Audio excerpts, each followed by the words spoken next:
Sports కోటాలో మంచి jobs వచ్చే ఛాన్సెస్ ఉన్నాయి. సెటిల్ అయిన వాళ్ళు కూడా చాలా మంది ఉన్నారు. కాకపోతే లోకల్ స్టేజెస్ లో కాదు, పెద్ద స్టేజ్కి వెళ్ళి కొద్దిగా నేషనల్ లెవెల్లో మంచి మెడల్స్ సంపాదిస్తే మంచి ఛాన్సెస్ ఉన్నాయి గవర్నమెంట్ జాబ్స్ వచ్చేవి. సెటిల్ అయిన వాళ్ళు కూడా చాలా మంది. బాడీ బిల్డింగ్ ఆడడం వల్ల గవర్నమెంట్ జాబ్స్ వస్తాయి అంటుండు. నేను ఇన్ని ఇయర్స్ నుంచి ఈ ఫీల్డ్ లో ఉన్న బాడీ బిల్డింగ్ కాంపిటీషన్ ఆడిన వాళ్ళు చాలా మంది తెలుసు.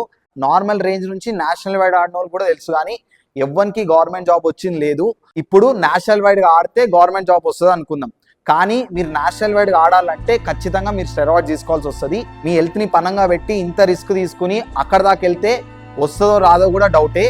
కంపేర్ టు మిగతా స్పోర్ట్స్, బాడీ బిల్డింగ్ కి లాస్ట్ ప్రియారిటీ అనమాట స్పోర్ట్స్ కోటాలో జాబ్ రావడం. ఒకవేళ మీరు రెస్లింగ్ చేసినా, బాక్సింగ్ చేసినా, అంతెందుకు వెయిట్ లిఫ్టర్ అయినా, పవర్ లిఫ్టర్ అయినా, దాని తర్వాత ప్రియారిటీ బాడీ బిల్డింగ్. ఈ 1% రిస్క్ తీసుకుని మీరు బాడీ బిల్డింగ్ ఆడి గవర్నమెంట్ జాబ్లు కొడతామనే మైండ్ సెట్ అయితే పెట్టుకోకండి.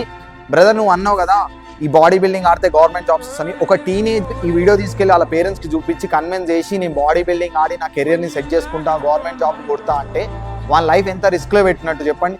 హెల్త్ పరంగా అయినా సరే, కెరియర్ పరంగా అయినా సరే. నేను మీ అందరికి ఒకటే చెప్తాను, మీరు ఈ బాడీ బిల్డింగ్ చక్కర్లో పడకండి. ఇప్పుడు బ్రదర్, నీ తీటకు నువ్వు ఆడతా అంటున్నావు, నా తీటకు నేను ఆడతా. మనం ఈ ఫీల్డ్లో ఉన్నాం కాబట్టి మనకు ప్యాషన్ ఉంటుంది ఆడదామని. బట్ జనరల్ జిమ్ గోర్కి అవసరం లేదు. ప్లీజ్ దయచేసి మీరు ఈ బాడీ బిల్డింగ్ చక్కర్లు అయితే పడకండి.